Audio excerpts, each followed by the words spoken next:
you doing, everyone? Just wanted to get my final thoughts about Scarface 1920, the 5-hour solo game that we just went through. And yeah, I just wanted to give my little final thoughts about it. And, I don't know if you guys were bidding one way or the other whether I was going to keep the game or not. So let's start with what I like about it. Okay, what I like about this game is, a little bit of the deck building aspect of it. I love the theme. I think that's the reason I went for this to begin with. I love the theme. I thought the art was cool. It looks like there's a whole lot of action going on. I love area control games. I love area control, and I love deck building. So those two things combined, in fact, I created a card game that was a deck builder, area control. I love those two things. However, this is almost miss advertising here. Because obviously, as you can see from the game, there's not a whole lot of action. So I like the theme. I like a little bit of the mechanics. But overall, there was no action in it whatsoever. It's literally placing pieces down. There's no car bombing for the most part. I know there's a couple of things in the jobs that have that. But what I like about it is very limited. So what I don't like is obviously the length of time, the lack of action. And there's just too much. There's just too much going on. So you have it's like they said, well, let's combine everything that everybody likes, and we'll make a game out of it. And so they have deck building, area control, worker placement, and tableau building. I mean, they literally put everything in there.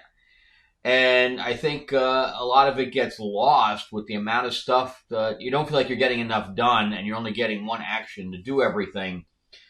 So I think the game, it falters because of that. Not to mention the fact that we already have this game. It's called The Godfather. I mean, true, it doesn't have a solo aspect of it, but we already have this game almost exactly. It has, here's a car bomb, literally, right here. And these are jobs. So Scarface has jobs, Godfather has jobs. Scarface has the little neighborhoods and tiles, and Godfather has tiles too. I think they're even exactly the same size for the most part. The map on Godfather is actually nicer than the map from Scarface. You're putting down stores instead of neighborhoods, but it's the same type of thing. Not to mention the fact that Godfather has these cool cases that you're putting your money in. And of course, they also have money, so it has almost exactly the same components as Scarface does. So we have, because he has worker placement, and there's a whole lot more action in this one. Every round, we had guys floating in the river. So I prefer Godfather over Scarface, and it doesn't take 3 hours. And then on top of that, there's the Godfather side of things. And if we're talking about worker placement and tableau building on top of your area control, we have Heroes of Land, Air, and Sea. And I love this game. And this one does have a solo mode. And we're doing the same thing. You're doing worker placement, and it also feels like we're not getting enough done with this one. But because I would love to have gotten some of my heroes out and stuff like that. But it's also not a 5-hour solo game, and this game. I feel like I'm expanding, into other areas and stuff like that. And there's always that danger of other races that are coming, into my island and this kind of thing. At the end here, because we kind of even me and the NPC kept away from one another for the most part throughout the entire game until the end. And I know if I was playing with a human character, a human player, then I'd have probably more problems.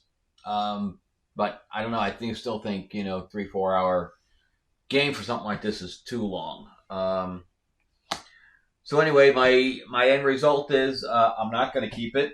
And I even have the Enforcer box, which I haven't even played with, but I probably won't. I think playing it twice now was enough. Because again, if I'm going to do that, I'll probably prefer playing this one.